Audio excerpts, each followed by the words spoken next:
Hi, I'm Pat McGrew with McGrew Group, and for this edition of Talks with Publications and the journalists who serve them and the editors who work with them, today we are going to Australia.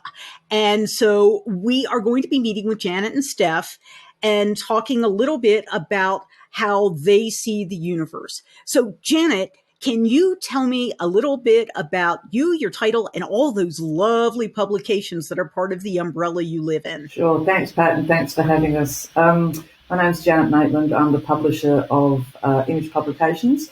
We are the leading magazines in Australia and New Zealand for wide format, sign, display, and textile business owners.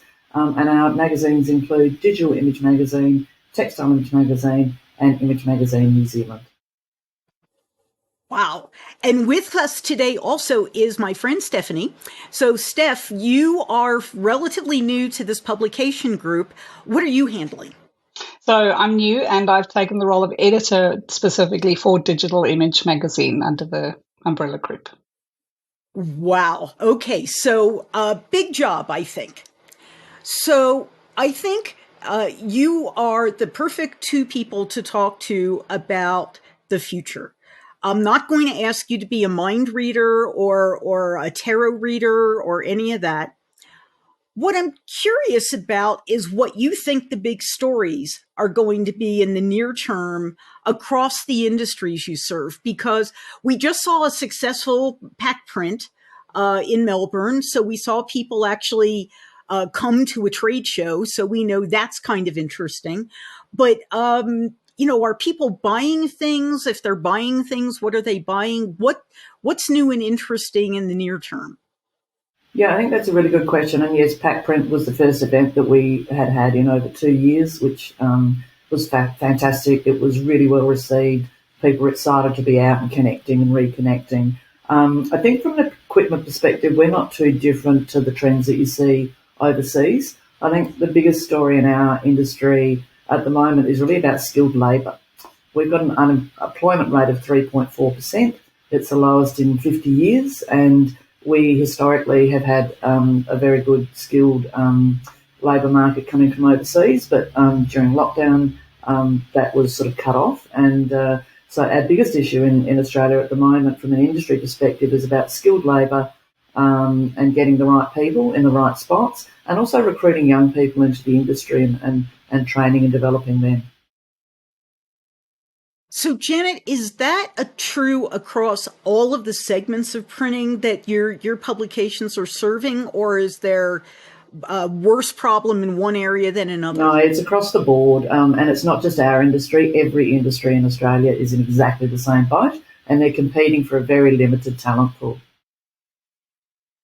So, if we can solve the labor problem somehow magically, and I don't know what that magic looks like, what's the next biggest problem after labor? Or the next biggest opportunity after labor, because that's fair too. The next biggest opportunity, which is fantastic, is onshoring. Local manufacturing continues to be very strong, and that's obviously China's one of our major trading partners. And over the last couple of years, the amount of manufacturing that's come back onshore, you've got obviously retailers looking for, and consumers of print looking for lower stock levels, quicker turnaround times, more variety, different designs, less stock holding. So that's really, really benefited the local industry. Our distance from the rest of the world has really benefited the manufacturing locally, and it's very, very strong.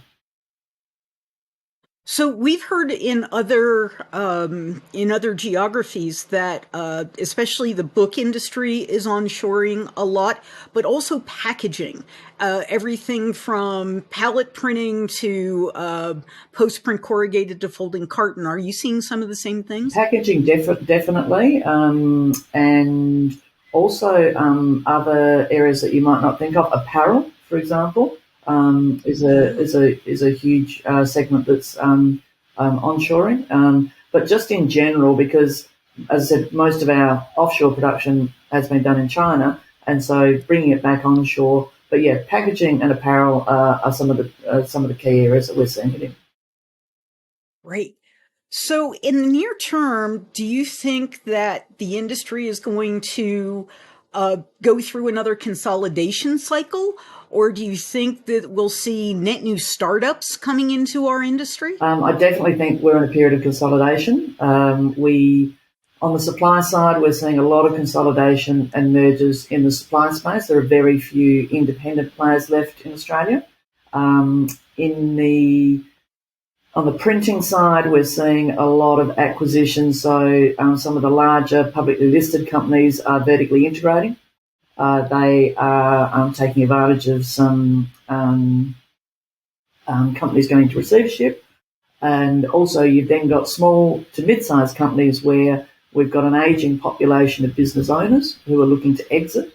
And I go back to this skills shortage. You've got companies buying other companies to buy skills as well as revenue as well as capacity.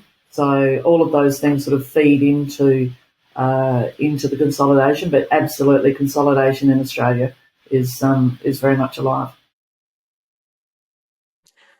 So, we are an industry that likes our trade shows. We just mentioned that Pack Print was a great success. I really enjoyed it. We've got Drupa coming up in 2024 after a hiatus.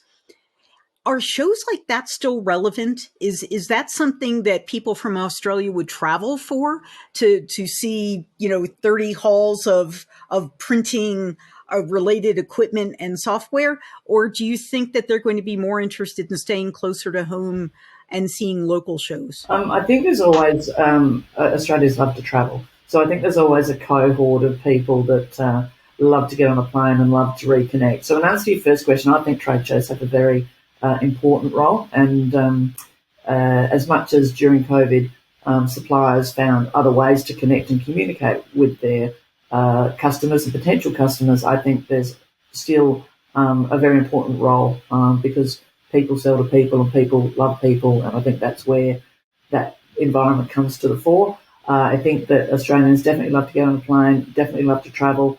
Our audience is probably more targeted towards FESPA, giving the diversity of its nature and all the particular segments that our audience plays in, and we get a very strong contingent of Australians and New Zealanders travelling over to FESPA each year, and particularly to find out what's next and what's coming, because seasonally we are last and later down the chain when it comes to new product releases. So for those print service providers that are looking to get ahead of the curve, that's where those trade shows play a really important role.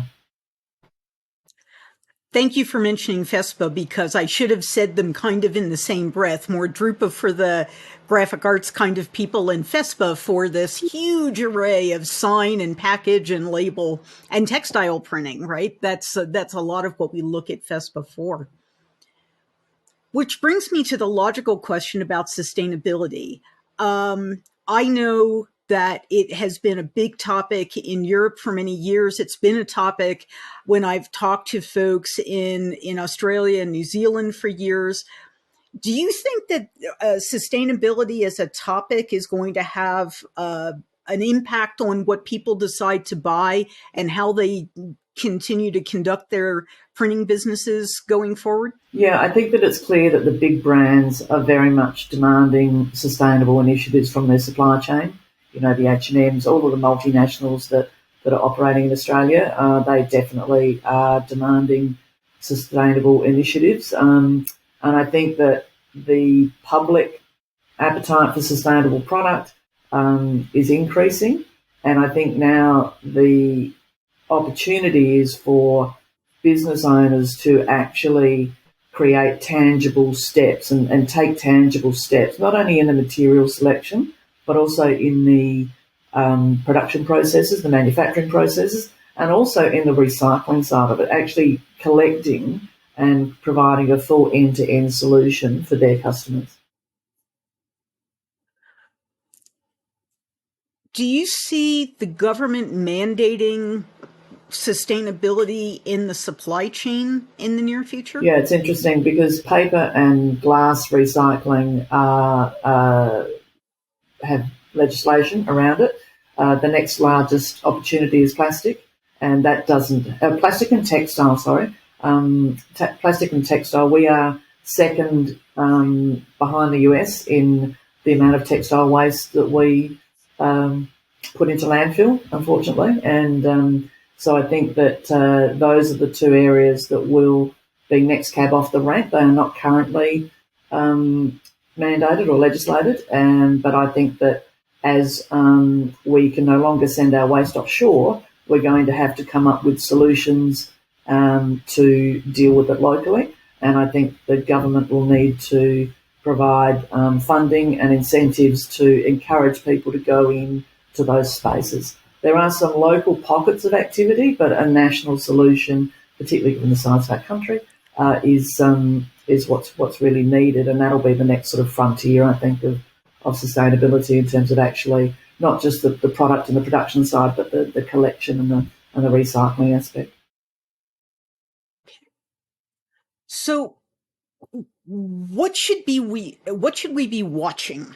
Whether I am in the graphic arts space, or I'm in the textile space, or the sign and display space, or the packaging space, there's a lot of new equipment coming to market. There are changes in the technologies, changes in marking technologies.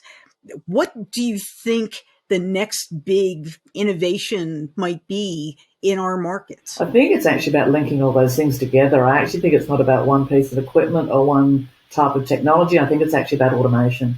And again, in that backdrop of a labour market that is tight, and you've got supply chain, cost pressures are increasing, we've got to be faster, cheaper, quicker, and automation, not only on the production process, but even, your web presence, your web interface, the management of files, the manipulation of files, through to production, through to dispatch. I mean, that whole automation piece and linking those pieces together is really very much, I think, the next thing that business owners need to be watching for.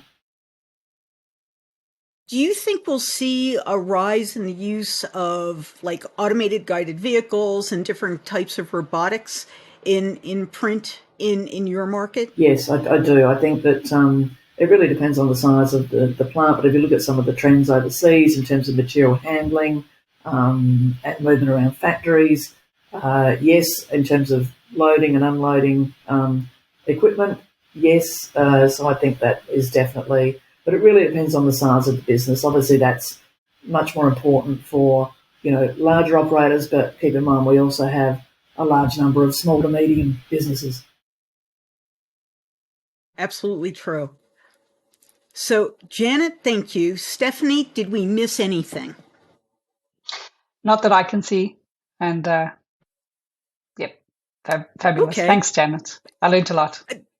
I think this is brilliant. It's going to fit right in. I love the fact that in your market, you're interestingly on the cutting edge in certain spaces, and you are right in league with the trends. And only the U.S. tends to fall behind. South America is a little tricky. There's some challenges there. But thank you so much for your time. You're welcome.